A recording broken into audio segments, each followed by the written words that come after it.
그러니까 자 들어가 보겠습니다. 여기 보세요. 5, 6월 합격 예상 문제 1주차.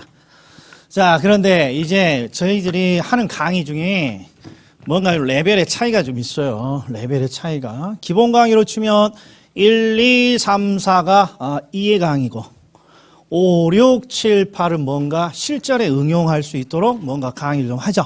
확실히 조금 달라졌어요. 5월 달부터서는. 그리고 문제풀이가 3, 4부터 시작하는데 3, 4는 기출. 이게 가장 기본. 근데 기출 문제는 정답을 찾는 게 중요한 게 아니라 기출이 되면 어떤 논점이 기출이 될 때 어떤 패턴으로 기출이 되느냐. 그 패턴 분석하는 게 다예요. 패턴 분석하는 게 정답보다는. 그러면 이제 5월, 2월 달 합격 예상 문제는 이거죠, 이거. 예상 문제집이잖아요. 그러니까 분명히 기출이라는 논점보다는 조금 빨라요. 실전에서 문제를 푸는 것처럼. 그래서 제가 뭐라고 적어놨냐. 일단 5월 달 정도니까 강의를 한 번은 들었다라는 전제로 어떻게 합니까? 많은 문제를 한번 풀어줄 생각입니다. 그러나 이게 항상 달성이 되느냐? 잘 안 돼. 왜요? 저희들이 수강생과의 눈을 마주치면서 강의를 하는 건데 눈이 저건 아니야 이러면 속도가 느려지는 그런 부분들이 어디 있을까요? 뭐 경제론이나 투자론이나 이런 데요. 그래서 경제론이나 투자론 이들은 제가 꼭 필요한 문제들 이렇게 좀 선별을 하고 그리고 단순 암기라고 할 수 있는 주제들은 문제를 좀 많이 풀면서 형태를 좀 한번 살펴보겠습니다. 같이. 그럼 들어가도 되겠습니까? 자, 그러면 20페이지, 우리 합격 예상 문제지 20페이지. 그러면 이렇게 부동산의 학문적 성격. 여기는 잘 나온다, 잘 안 나온다. B급이야, B급, B급. 잘 안 나와. 그래서 여기에서 우리가 해줘야 될 것들은 딱 하나. 자, 부동산의 학문적 성격 하면 두 문자가 뭡니까? 두 문자. 경규시가 사용하는 종입니다. 경규 사용종, 경험, 규범, 사회, 응용. 자, 이렇게 빵꾸 뚫어놓으면 우리가 이제 5월달부터는 암기가 필요하잖아요. 그래서 제가 오전에 그 빵꾸 노트로 하는 게 이런 거예요.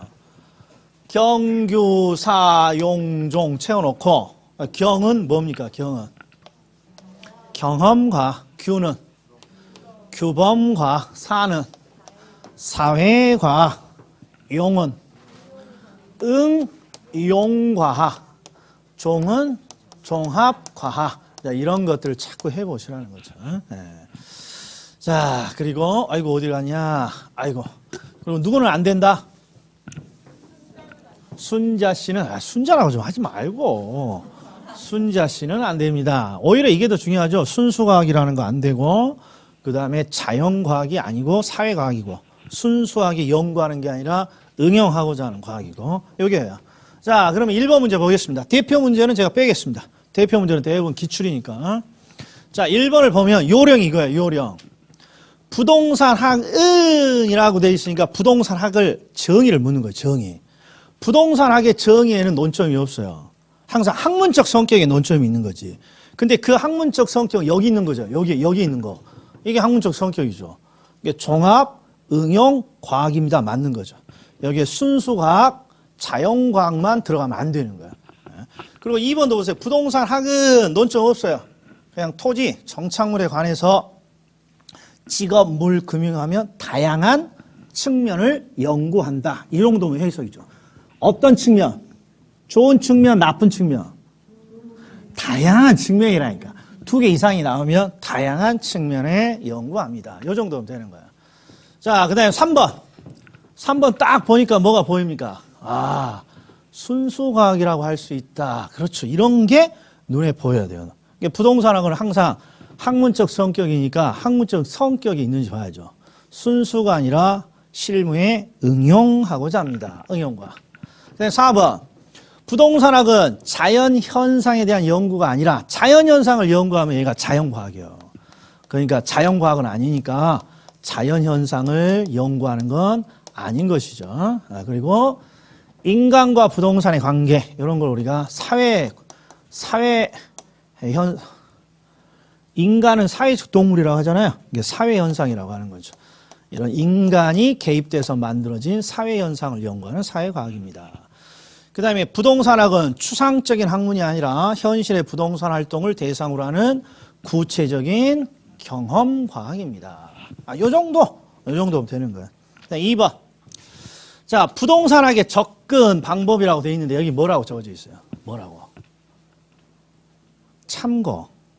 그 얘는 B급도 아니야. 이게 2번 문제 지금 하려는 거 2번 문제. 2번 문제는 부동산학의 이 연구 방법을 설명하고 있는데 얘는 B급도 아니고 C급이 C급. 그러니까 그냥 딱 두 가지만 암기하고 하시면 돼요. 어떤 거? 항상 종합적으로 연구해야 된다. 요거 논리만 하나 보세요. 부동산 우리가 학문이 항상 어떤 식으로 발전합니까? 그러면 전문화돼요. 전문화가 된다는 거 이렇게 세분화되는 거예요. 세분화. 그런데 연구를 할 때는 어떻게 해야겠어요? 연구를 할 때는 이것들을 종합해야 된다는 거예요. 자, 학문이라는 게 전문화를 위해서 항상 세분화돼요. 세분화. 예를 제가 한번 들어볼게요. 경제학이라는 게 전문화를 위해서 세분화돼요. 어떻게 되냐 그러면 뭐 미시, 거시, 국제경제학, 뭐 통화경제학, 무역론 막 이렇게 전문화된단 말이에요. 근데 연구를 할 때는 항상 어떻게 해야 돼요?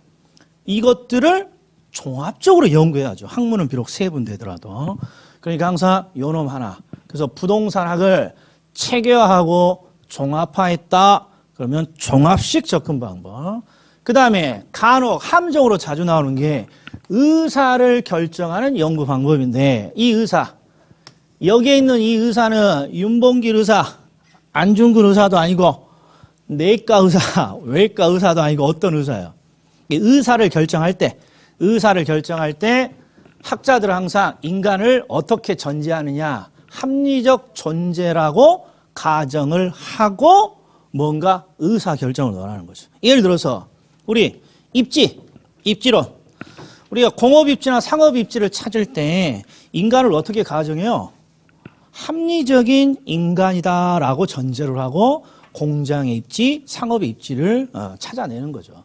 그러니까 의사 결정 나오면 항상 의사에 동그라미 치고 이 의사는 누구다? 인간은 합리적이다 라고 가정하는 의사다. 영구나 맹구가 아니라 딱 요 두 가지만. 그러면 지금 이제 보자고요. 1번에 종합식 접근이라고 돼 있죠. 그러니까 이런 것만 찾아서 읽어보시라는 거야. 문제가 많으니까. 이걸 한번 읽어야죠. 제가 중요하다고 했으니까. 자, 부동산학을 통일적으로 정착시키는데 기여한 연구법. 그러면 종합식이에요. 요거. 그 다음에 행태과학적 이런 거 제가 언급 안 했으니까 이런 거 좀 제껴놓고 그 다음에 3번 이거 연구 방법 아니까 제껴놓고 자 오메 4번 봐요. 부동산학의 접근 방법 중 의사결정. 그럼 의사에다 동그라미 치고 이 의사는 안중근 의사라고 윤봉길 의사라고 합리적 인간의 의사다 이런 거죠. 그래서 인간은 합리적인 존재이고 자기 이윤의 극대화를 목표로 행동한다는 기본 가정에서 출발합니다. 이렇게. 그러니까 1번 지문, 4번 지문 체크.